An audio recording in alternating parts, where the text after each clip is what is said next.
¿Qué tal? ¿Cómo están amigos y amigas de esta comunidad? Esta semana ha sido bastante movida en materia política, como se espera ante las elecciones del próximo 2 de junio. Este fin de semana incluso se desarrollará lo que es el tercer debate presidencial. En este marco, por supuesto, estará presente la llamada María Rosa.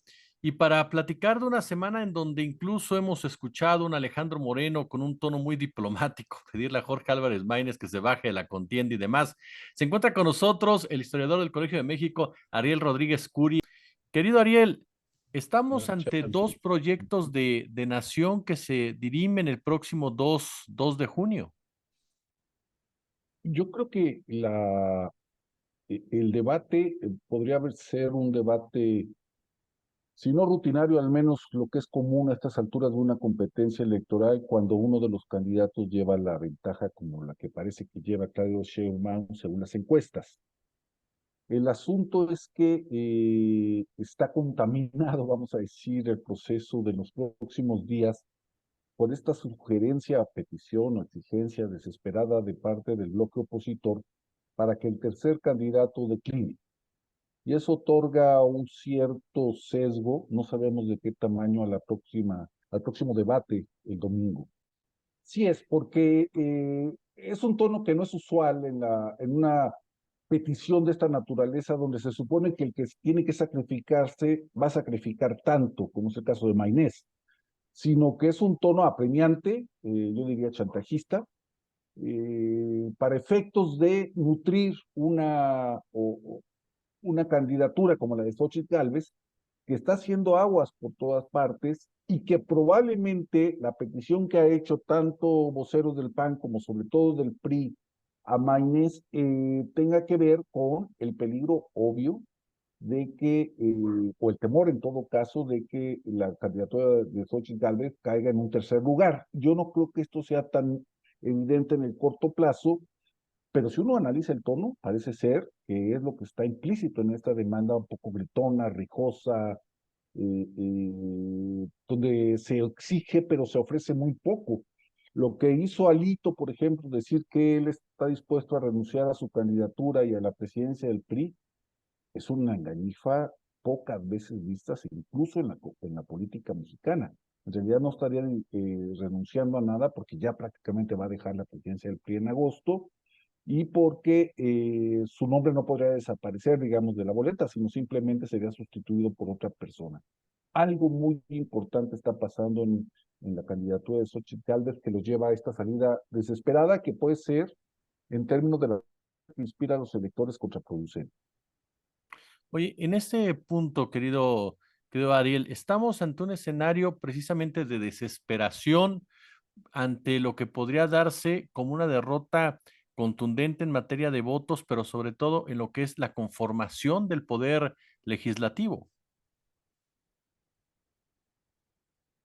Yo creo que esa, sí, Jesús, yo creo que esa es la clave. En realidad, da la impresión de que ya no están compitiendo por la presidencia. Están compitiendo por conservar una representación digna, la oposición, que decir PRI, PAN, PRD en el Congreso, pero seguramente lo que están teniendo es que se forme un bloque, Morena, Movimiento Ciudadano, de otra naturaleza a la que ellos esperaban incluso en el peor de sus escenarios. Es decir, un fuerte bloque de centroizquierda en la Cámara, que margina la oposición coaligada en estos momentos y que haga mucho más fluidas ciertas reformas que parecen indispensables en el mercado mexicano. Eso es lo que se está jugando en estos momentos. Yo no creo que estén pues rogándole a Maines que decline en favor de Xochitl Gálvez, sino están pidiéndole que decline para que un bloque de centroizquierda no se forme en la representación política nacional. Eso es lo que está en juego y que ese tamaño es el cambio político del 2 de junio. Mucho se ha hablado, Ariel, que estamos ante una elección de dos visiones del Estado, la participación del Estado, de dos visiones de país. Álvarez Maynés, Movimiento Ciudadano, encaja con lo que sería un gobierno, ya no tanto de López Obrador, sino más bien dicho, un gobierno de Claudia Sheinbaum. Miren, lo que Álvaro Maynés tiene en mente y sobre todo la dirigencia de Movimiento Ciudadano es que ellos pueden ser la bisagra para otro tipo de cambios en la política mexicana. Es decir, no necesariamente en el corto plazo la alternativa a Morena, pero sí el ente negociador para alguna de las reformas. Ahí no es tan importante qué tanto encajan en el proyecto de Morena, sino qué tanto pueden intercambiar ideas e influencias con Morena. Eso yo creo que es el punto. Y sobre todo, qué tanto pueden resultar una oposición funcional, reformista para el propio gobierno de Sheinbaum. A Sheinbaum le conviene muchísimo tener una oposición al estilo Movimiento Ciudadano, en cuanto a que puede decir perfectamente que está negociando con la oposición ciertas leyes, ciertas disposiciones, ciertas reformas, incluso importantes, sin que sea acusada, como ha sido acusado López Obrador día y noche en los últimos años, de que esté imponiendo su santa voluntad, ¿no? Que va a poder decir, bueno, estoy negociando con la principal o con una de las oposiciones más importantes representadas en el Congreso. Yo creo que para Sheinbaum, para Morena, para Movimiento Ciudadano y para la dirigencia de Movimiento Ciudadano es un ganar-ganar el acercamiento por esta vía. Por eso creo que el candidato Álvarez Maínez no va a declinar. Oye, Ariel, después, mucho hemos hablado precisamente de la presidencia de la República, hemos hablado del Congreso, pero ¿qué pasa con los partidos después del 2 de junio ante esta desesperación por parte de PRI, PAN, PRD? Pero ¿qué sucede también con Movimiento Ciudadano? ¿Qué papeles jugará ahora esta Es oposición pregunta. de Fuerza y Corazón por México? Yo creo que esa es una de las cuestiones más importantes, Jesús. El asunto es, a mi juicio, y lo he sostenido en algunos ensayos en la revista Nexos, es que la oposición va a tener que refundar sus partidos políticos. Ya no son funcionales, ya no son representativos a esta etapa de la transición, vamos a decirlo así, o a esta nueva etapa de la política mexicana. Yo creo que en términos de programa, en términos incluso ideológicos, la oposición, y estoy pensando especialmente en el PAN, pero también en el PRI, vamos a ver cómo le va al PRD, van a tener que dar una cara nueva con dirigentes nuevos y con discursos más adaptados a un, una, digamos, a un alma política mexicana que se modificó dramáticamente durante el gobierno de López Obrador. Los mexicanos de ahora, opositores o partidarios de la 4T, son distintos a los de 2018. Y ahí parece que la oposición tiene muy poco que decir en cuanto a que se puede desdibujar dramáticamente si no reconoce que ya no está en una etapa transicional en la política mexicana, sino al contrario, quizás está en una etapa fundacional. Se está fundando en los hechos, sin que nadie lo enuncie con claridad, un nuevo régimen político. Y se tienen que adaptar los partidos y, por tanto, refundar a la refundación misma del régimen político mexicano. Últimamente salen algunos opositores a López Obrador diciendo que el nuevo régimen va a ser un régimen autoritario. No, va a ser un régimen de una democracia con algunos matices muy importantes respecto al régimen de la transición, simplemente. Oye, Ariel, ¿y hay esa capacidad, por ejemplo, en el PAN, en donde vemos a un Mauricio Vila, a un Damián Cepeda, tratando de rescatar esos valores tradicionales del panismo, pero a la vez está una Lili Telles con un Ricardo Salinas Pliego detrás y los famosos libertarios, y por supuesto los llamados quintos, este grupo de Jorge Romero que ha sobrevivido a debacles realmente del PAN en otras elecciones? ¿Hay posibilidad realmente de que se dé esta renovación en el PAN, por ejemplo, como partido? ¿O tú cómo ves este tipo de disputa? Mira, no soy naturalmente especialista en la trayectoria del PAN, pero yo diría que van a tener que dejar a un lado ciertos valores o tabús ideológicos que les han pesado mucho para cambiar programáticamente. El PAN ya no puede ser el partido de los católicos mexicanos, sino puede ser en algunas ocasiones la expresión de los valores de la iglesia, por ejemplo, en la política mexicana. Si quiere ser un partido liberal, que supongo que en el sentido más europeo que americano del término, va a tener que enfrentarse a sí mismo, va a tener que reelaborar su ideología, va a tener que volver a comprender qué significan las reformas constitucionales que dan pie más o menos al Estado benefactor que está tratando de formar López Obrador, etcétera. Va a tener que pensar una vez más respecto a las grandes empresas paraestatales, por ejemplo, Pemex y Comisión Federal de Electricidad, a ver si encajan dentro de ese programa. Tendrá que ser un PAN mucho menos ideológico, a riesgo de seguir en esta esquizofrenia donde quieren ser pragmáticos en política, pero están atados ideológicamente a ciertos valores, ¿no? Yo creo que se tienen que ver las caras en una asamblea reconstituyente, vamos a decirlo así, Jesús. Oye, estamos, y también te lo pregunto, Claudia Sheinbaum puede ser un gobierno mucho más de izquierda que el que fue Andrés Manuel López Obrador, que él mismo se ha definido como humanista, no tanto como de izquierda. Claudia Sheinbaum podría dar aún más ese giro hacia la izquierda, basado sobre todo incluso en ya ciertas declaraciones que tienen que ver con la participación del Estado, en donde Sheinbaum habla de un Estado emprendedor, habla de un Estado más involucrado directamente en lo que ella menciona como la prosperidad compartida, ya dejando un poco atrás este concepto de primero los pobres. ¿Consideras que puede ser una izquierda diferente la de Sheinbaum? Mira, yo creo que hay posibilidades de que sea justamente en el sentido que marcas. No es seguro, pero tiene algunas ventajas. El desgaste mayor del acceso de la izquierda al gobierno de la República lo ha corrido sin duda López Obrador. Y lo ha hecho sin ningún temor y sin ningún miedo. Es decir, es el bluffer ahí que recibe todos los golpes, etcétera, y le ha ido relativamente bien. Deja un margen económico en el sentido de que hay una inercia de crecimiento que si Sheinbaum sabe, su gobierno sabe aprovecharlo, le va a ayudar mucho. Yo creo que esa hipótesis que me planteas, Jesús, está muy relacionado con el asunto de no confundir una cierta radicalidad política que el país necesita con una radicalidad ideológica que el país no necesita. Es decir, hay medidas duras, medidas necesarias, por ejemplo, la reforma fiscal, que hay que tomar tarde o temprano si queremos garantizar este estado de prosperidad al que se ha referido Sheinbaum. Y esa es una medida políticamente radical, no ideológicamente radical, ¿no? Entonces, yo creo que si sabe discernir entre una cosa y otra, y si sabe cuándo llamar a los valores ideológicos y cuándo tomar las acciones políticas pertinentes, tiene un margen de maniobra para hacer más firmes, no diría más radicales, pero sí más firmes ciertas políticas que deben dar identidad a la izquierda mexicana. Al interior de Morena se ha dicho mucho, mi querido Ariel, que a final de cuentas es como una especie de torre de Babel, aglutinadas alrededor de la figura de Andrés Manuel López Obrador. Ya sin Andrés Manuel como el eje rector del mismo, ¿crees que pueda generarse una especie de oposición también que surja de Morena en un momento dado para contender en en el escenario nacional?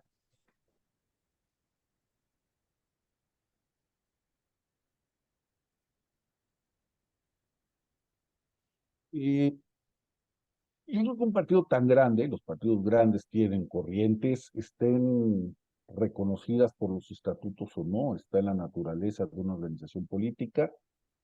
Yo creo, como le escuché muchas veces también a Cuauhtémoc Cárdenas, por ejemplo, decir que la presidencia de la República tiene los suficientes recursos y las suficientes atribuciones constitucionales para jugar el papel de presidente, quiero decir, de líder nato del partido. Entonces, claro, Sheinbaum debe asumir el liderazgo, cosa que a López Obrador no siempre le gustó, no siempre le hizo gracia, no siempre lo hizo con la decisión que uno esperaría de un hombre como él para efectos del control partidario. Yo creo que Sheinbaum debe ser mucho menos flexible al respecto y debe asumir un valor que sobre todo cuenta en los regímenes parlamentarios, pero en el régimen presidencialista hay que hacerlo bueno. Es decir, el presidente de la República es el jefe nato del partido. Y yo creo que ahí no debe soltar prenda, digamos, Sheinbaum, independientemente de que siempre es muy sano que existan corrientes y disidencias al interior de cualquier partido, sobre todo si es un partido de gobierno. Oye, y en este punto, retomando precisamente lo que se viene, ¿estamos viendo en México una polarización política, Ariel, o una mayoría política en la discusión? Mira, se habla mucho, Jesús, y eso sí, es una pregunta muy pertinente, de la crisis de la democracia, por ejemplo, en general, no solamente para mí. La democracia es un modelo de crisis. La democracia administra la crisis. La polarización que puede o no existir en distinto grado en una sociedad a la hora de decidir quién te gobierna es absolutamente natural y es una señal de salud moral y política, valga la redundancia, de la propia democracia. Por lo tanto, yo creo que decir que la sociedad está polarizada es decir, pues, que la sociedad está diciendo quién lo gobierna. Y eso no tiene absolutamente nada de extraño. Si en una mesa, en una cena, en una comida, en una familia, en un centro de trabajo, hay personas que piensan distinto y se sientan del lado distinto de la mesa por cómo van a votar el 2 de junio, es que para eso es la democracia. Para eso es la democracia. Yo creo que debemos dejar atrás el chantaje de la polarización. Eso es un chantaje que viene de una tradición muy autoritaria en la política mexicana, en la sociedad mexicana, en la familia mexicana, en los medios mexicanos. La democracia es polarización y la democracia es un sistema de administración de la crisis. Para eso es la democracia, ¿no? Entonces yo creo que hay que despreocuparnos por eso y hay que ver quién gana y bueno, a otra cosa. Eso te lo preguntaba también por lo que vamos a ver, por supuesto, ya en este domingo con la famosa marea rosa. ¿Qué lectura le das a esta marea rosa, querido Ariel? Mira, yo creo que es un acto de deslealtad profunda a la democracia política mexicana.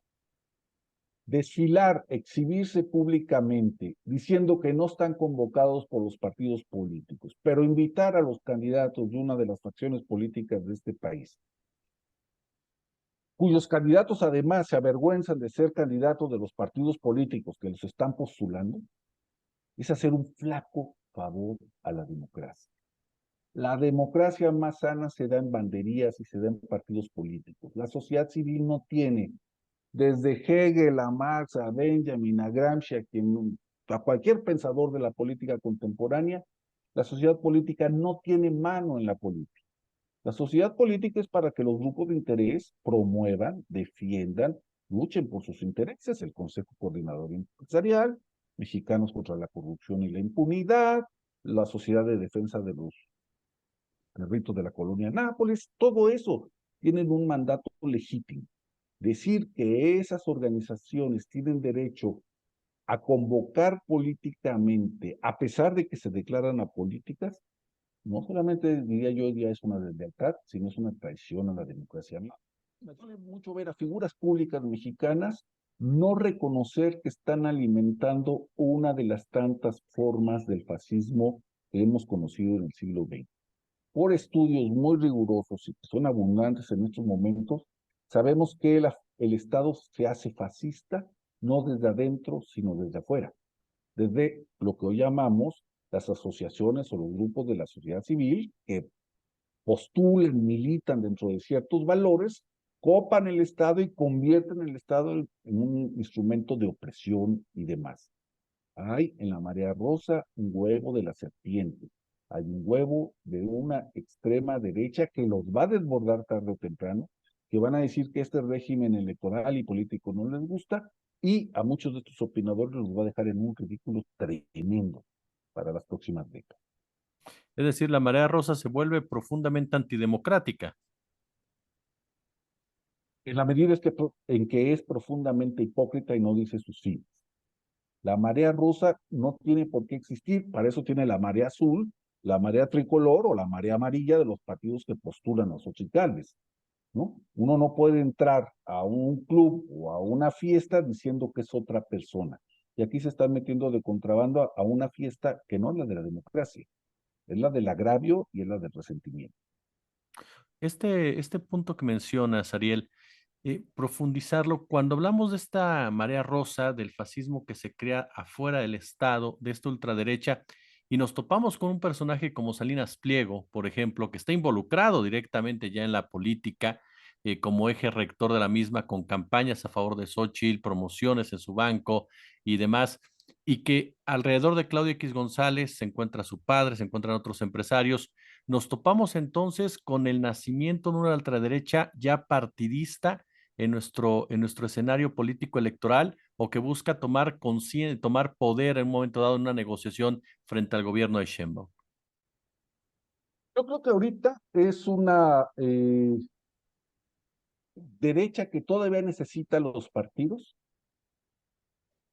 pero que tarde o temprano una parte de los convocantes, no me refiero a todos los convocantes de la marcha del próximo domingo, de la Marea Rosa, un día se van a dar cuenta que no necesitan los partidos, al menos no al PRI, al PAN y al PRD, o al menos no los necesitan como existen ahora.